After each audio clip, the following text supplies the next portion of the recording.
Salut à tous, j'espère que vous allez bien, vous êtes les bienvenus sur la chaîne UZTL, je m'appelle Léla GU.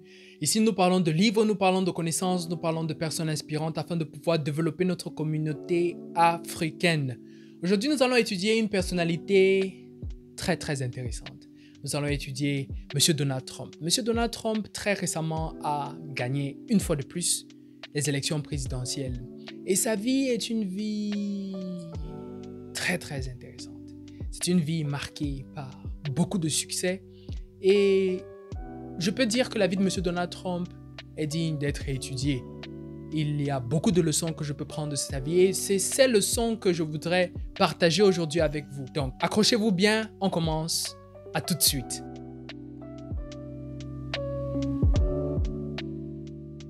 Commençons d'abord par une brève présentation de M. Donald Trump. M. Donald Trump est l'ancien 45e président des États-Unis, mais également le 47e président des États-Unis, récemment élu. Ça, c'est une nouvelle qui est tout au frigo. Et M. Donald Trump, il a commencé ses études dans une école militaire. Après avoir étudié à l'école militaire, il va à l'université où il étudie l'économie.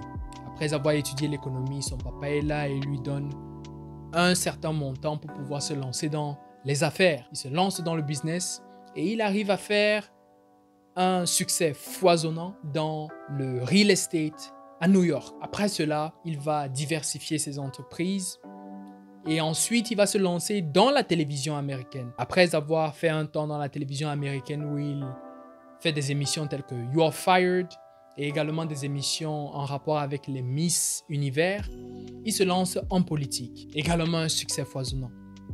Et sa vie est une vie très intéressante. Pour ceux qui ne soutiennent pas M. Donald Trump, je ne sais pas réellement ce que vous avez, mais vous devez réellement vous faire consulter dans un hôpital. Et donc, sans trop parler, parlons directement des leçons que nous pouvons prendre de M. Donald Trump. Première leçon, le courage. En ce qui concerne le courage, lorsque je pense à l'idéal du courage, la première personne qui me vient en tête, c'est le personnage légendaire de la Bible, David. Quelqu'un de très impressionnant. Nous avons vu ce qu'il a pu faire à Goliath.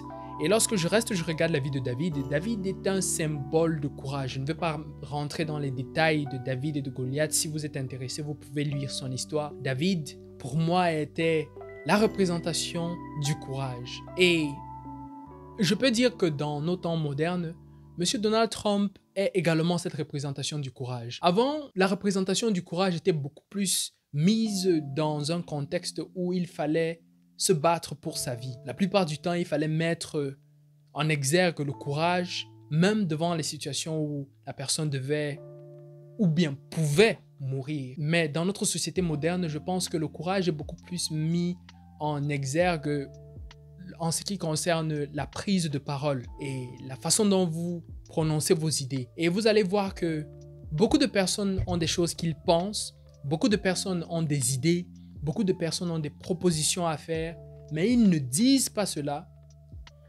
par manque de courage ou bien par peur d'être poursuivis, d'être mis en prison, de dire ce qu'ils pensent.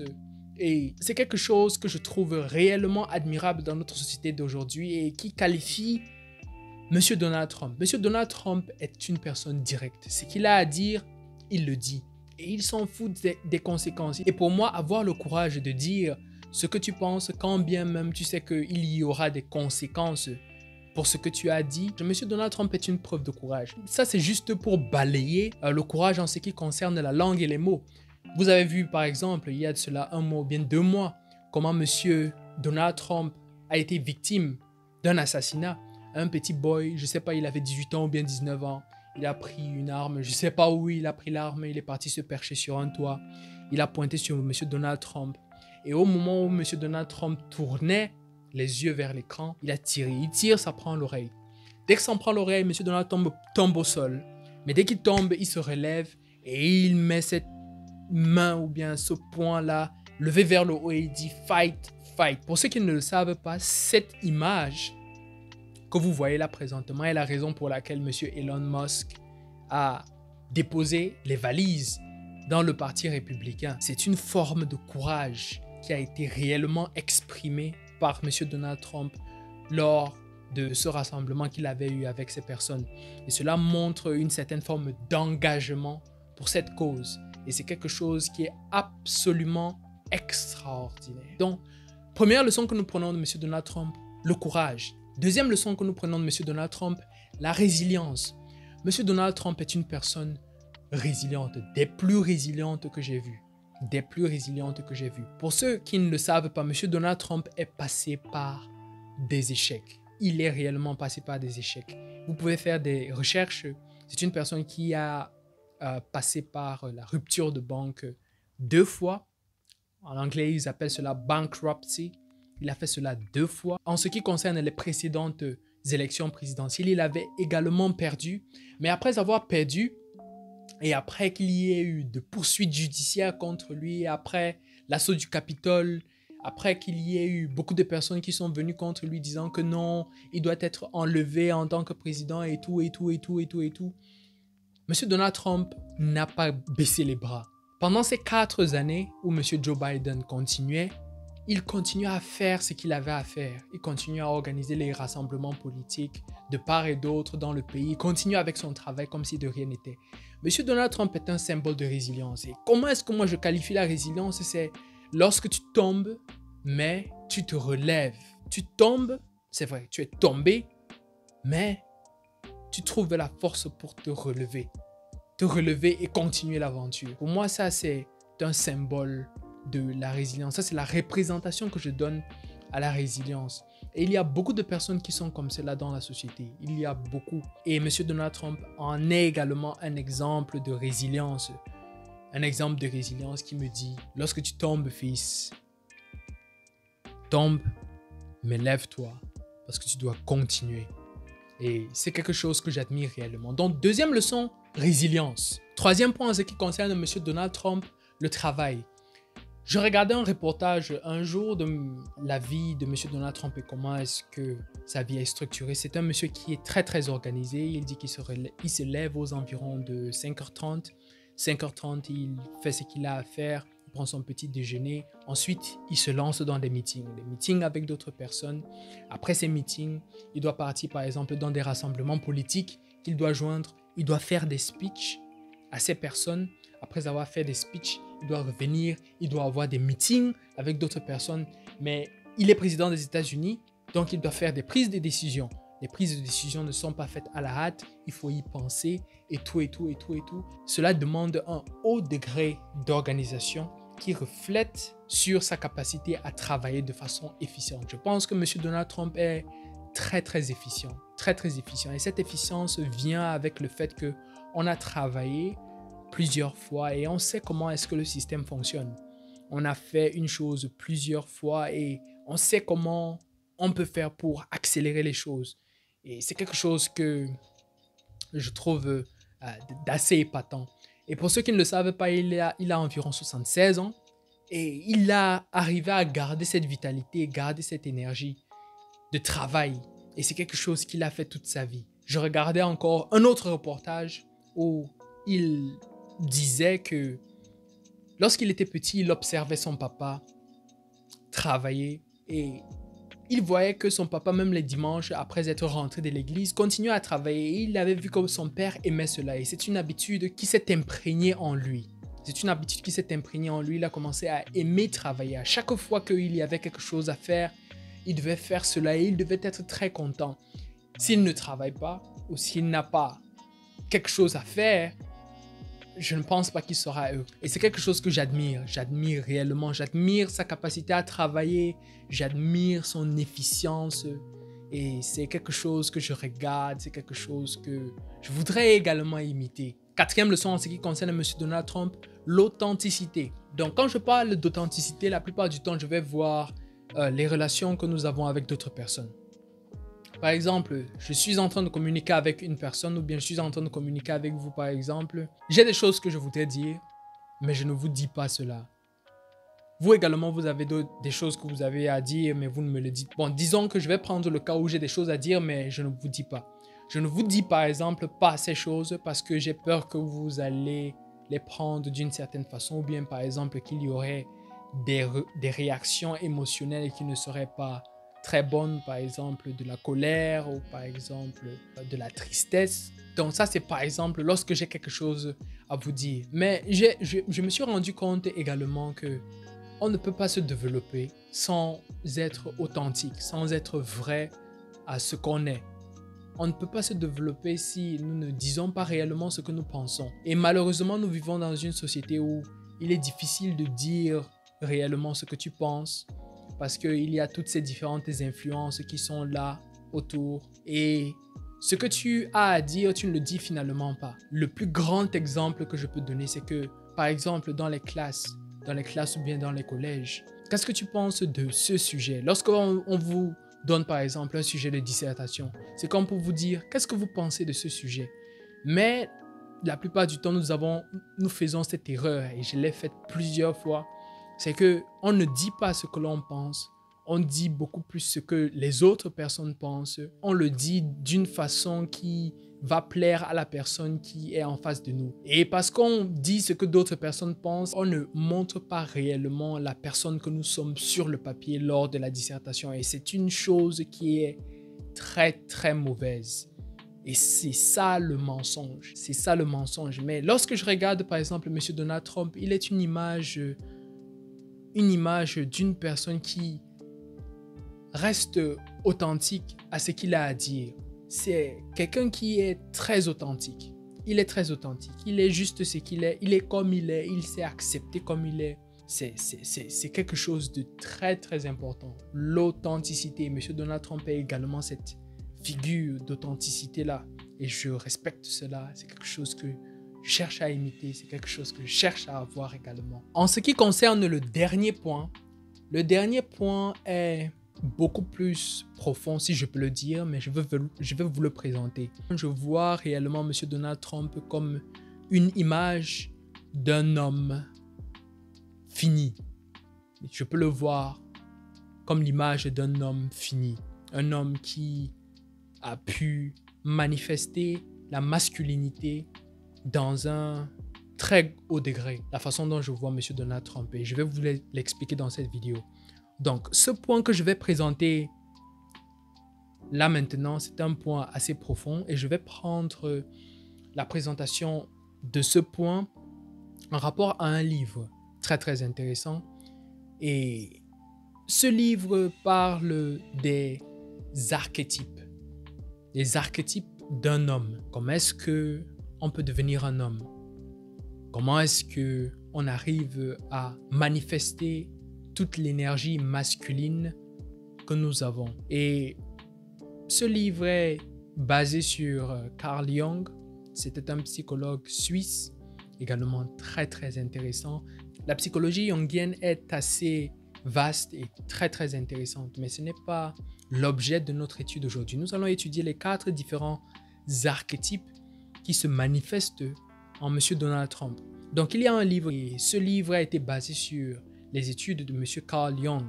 Et le nom de ce livre, c'est King, Warrior, Magician, Lover. C'est un livre assez intéressant. Et donc, dans ce livre parle des différents archétypes qui caractérisent un homme. Et que tout homme qui veut accéder à son plein potentiel masculin doit accomplir. Et le premier archétype qu'il définit, c'est l'archétype du roi. Nous avons l'archétype du roi. Le deuxième archétype, c'est l'archétype du guerrier. Ensuite, nous avons l'archétype du magicien. Et puis, nous avons l'archétype de l'amant. Ce sont les 4 archétypes que nous avons qui caractérisent l'énergie masculine. Pourquoi est-ce que je vais dire que M. Donald Trump est un roi? M. Donald Trump, lorsqu'il était jeune, il avait son business qui avait été légué par son papa. Il a fini cela, il s'est lancé dans la télévision américaine. Il a eu des émissions telles que You're Fired. Et après cela, il s'est lancé dans les Miss Univers. C'est un monsieur qui était très très diversifié en ce qui concerne ses affaires. C'est un monsieur qui a l'énergie d'un roi. L'énergie d'un roi, c'est celui qui a des sujets, qui a un royaume, et qui sait comment pourvoir aux différents sujets qui sont dans son royaume. Ça, c'est l'archétype d'un roi. Vous pouvez être roi dans tous les strates de la société. Vous pouvez être un roi lorsque vous êtes président. Vous pouvez être également un roi lorsque vous êtes un manager. ou bien lorsque vous êtes par exemple dans l'association des plombiers et que vous savez réellement faire votre travail, vous pouvez être roi dans toutes les strates de la société, mais la caractéristique la plus importante qui est ressortie en ce qui concerne le roi, c'est que vous avez des sujets et vous savez pourvoir aux besoins de ces sujets dans votre royaume. Ça, c'est la caractéristique du roi. Après la caractéristique du roi, nous avons la caractéristique du guerrier. Et le guerrier, c'est celui qui sait défendre son royaume. Monsieur Donald Trump, d'une certaine façon, sait défendre son royaume. Il sait défendre ses intérêts. Et lorsqu'on parle de ses intérêts, on parle également des intérêts du peuple américain. C'est un monsieur qui arrive à débattre sur ses idées. C'est un monsieur qui sait également comment attaquer. C'est un monsieur qui sait comment se battre en termes de langue ou bien en termes du langage, mais également se battre parce que je suis sûr qu'il a fait l'école militaire et personne ne fait l'école militaire sans savoir se battre. D'ailleurs, même c'est une personne qui est amateur. C'est un amateur de UFC. Et donc, là, un homme doit également avoir cette énergie, l'énergie d'un guerrier. Après l'énergie de guerrier, nous avons le magicien.